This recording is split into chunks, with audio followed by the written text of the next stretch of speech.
வணக்கம் நேர்களே, தஞ்சாவூர் சமையல் சந்தோஷினி. வாங்க உளுந்து கஞ்சி வைக்கலாம். கருப்பு உளுந்தும் வெள்ளை உளுந்தும் கருப்பு உளுந்தும் தேங்காயும் போட்டு வெல்லம் போட்டு நம்ம ஒரு கஞ்சி வைக்கலாம். இடுப்பு வலி, கை கால் வலி, உடம்பு வலி, எந்த வலி, குதிகால் வலி, எந்த வலியுமே இருக்காதுங்க. நல்ல ஹெல்த்தியானதுங்க. வாங்க இதை இப்போ இதை அரைச்சி இதை வறுத்தது தாங்க. உளுந்து நான் வறுத்து வச்சுருக்கேன்.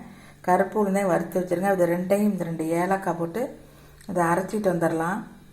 தேங்காய் பால் எடுத்து நம்ம ஊற்றிக்கலாம், இல்லை தேங்காய் திருவியும் போட்டுக்கலாம். பால் எடுத்து நம்ம ஊற்றிக்கலாம். நான் பால் எடுத்து ஊற்ற போகிறேன். வாங்க இப்போ அதை அரைச்சிட்டு வந்துடலாம். இப்போ நம்ம தேங்காய் பால் எடுத்தாச்சுங்க. பால் எடுத்து வச்சாச்சு. இப்போ வாங்க இந்த மாவை கொட்டிக்கலாம். இதில் நல்லா கரைச்சி தாங்க வைக்கணும். இப்போ நம்ம இதை கையால் நல்லா கரைச்சாச்சுங்க. வீடியோ கையில் எடுக்கிறதுனால நான் கரைக்கிறத காட்ட முடியலை. நல்லா கரைச்சிட்டேன். இப்போ நம்ம இதை அடுப்பில் வச்செல்லாம் கரைச்சி தாங்க வைக்கணும். அப்படியே கட்டி ஆகிடும். கை விடாமல் நம்ம இதை கிண்டிக்கிட்டே இருக்கணும்.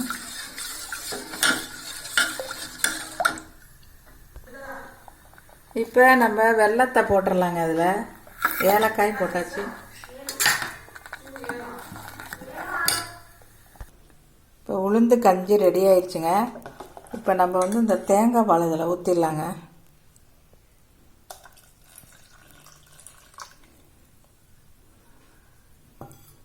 இனிப்பு உங்களுக்கு அதிகமாக வேணும்னா அதிகமாக போட்டுக்கோங்க. நான் கம்மியாக தான் போட்டிருக்கேன்.